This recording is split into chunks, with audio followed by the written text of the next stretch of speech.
जिंदगी धन्यवाद।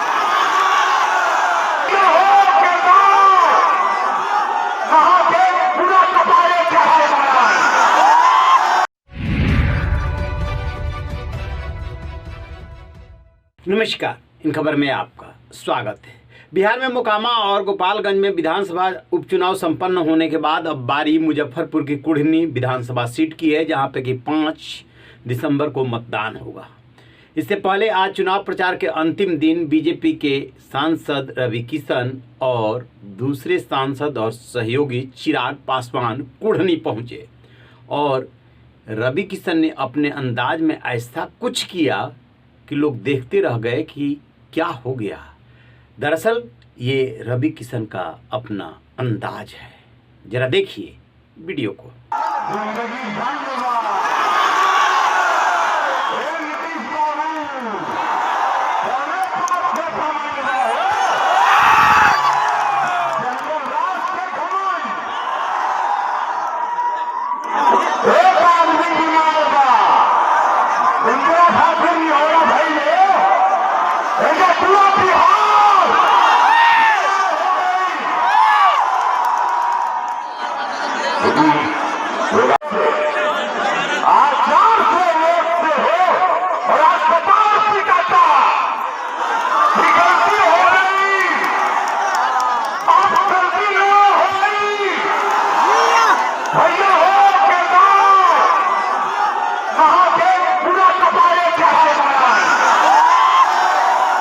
आपने देखा वो जो बीजेपी के प्रत्याशी हैं केदार प्रसाद गुप्ता, उनको गले लगाते हैं, सिर पे हाथ रखते हैं, फिर जो है जोर जोर से दहाड़ते हैं, ललकारते हैं और अपना मशहूर डायलॉग बोलते हैं, जिंदगी झंड बा फिर भी घमंड बा।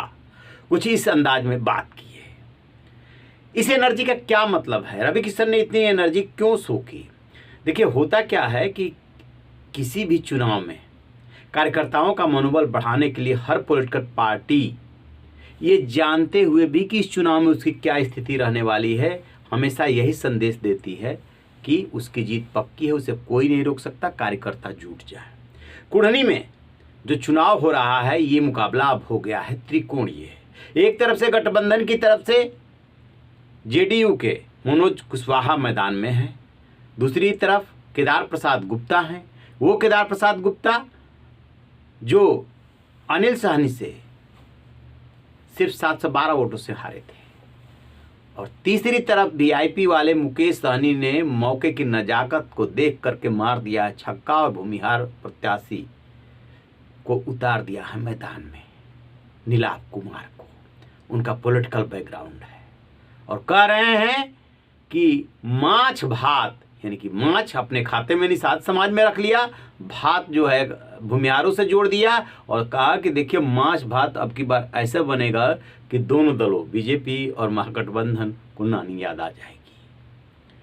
आपको बता दें कि इसके पहले भी जो चुनाव हुए थे मुजफ्फरपुर में, उपचुनाव हुआ था, उसमें मुकेश सहनी ने बहुत इंपॉर्टेंट रोल अदा किया था, बीजेपी के कैंडिडेट हार गया था। इस बार भी कुछ उसी तरह की परिस्थितियां हैं, लेकिन ये कहना मुश्किल है कि किसकी जीत होगी। जिस मनोज कुशवाहा को जेडीयू ने उतारा है, वो वहाँ के विधायक रहे हैं, मंत्री रहे हैं, केदार प्रसाद गुप्ता भी विधायक रह चुके हैं, इसलिए मुकाबला बहुत कड़ा होने वाला है। चूँकि इन उन चुनावों से बहुत कुछ फर्क नहीं पड़ता है, लेकिन फिर भी फर्क पड़ता है। वजह क्या है कि इसका संदेश दूर तलक जाता है। जैसे जो पिछला चुनाव हुआ, मोकामा और गोपालगंज एक बराबरी पे छूटा। मोकामा पहले से अनंत सिंह के पास था, उनको सजा हुई थी, उनकी पत्नी नीलम देवी जीत गई, और इधर गोपालगंज से बीजेपी जीत गई, जैसे तैसे जीती लेकिन जीत गई। अब ये कुढ़नी का जो मामला है, ये अटका हुआ है, फंसा हुआ है, दोनों के तीनों की प्रतिष्ठा दांव पे।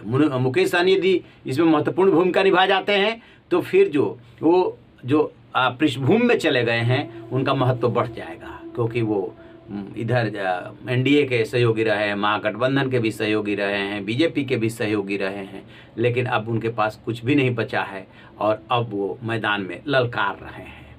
तो देखते हैं, ये तो चुनाव है कि आगे आगे होता है क्या। और चिराग पासवान कुढ़नी भी चुनाव प्रचार करने अंतिम दिन पहुंचे, वो मोकामा भी पहुंचे थे। कहते हैं कि उनसे बहुत ज़्यादा फर्क नहीं पड़ा, फर्क पड़ा या न पड़ा ये तो कहना थोड़ा मुश्किल हो जाता है, क्योंकि राजनीति में और चुनाव में ये कोई 2+2=4 होता नहीं है, तो ये मुश्किल है। लेकिन वो पहुंचे थे प्रचार करने के लिए। रहिए बेखबर, देखते रहिए इन खबर। Thank you.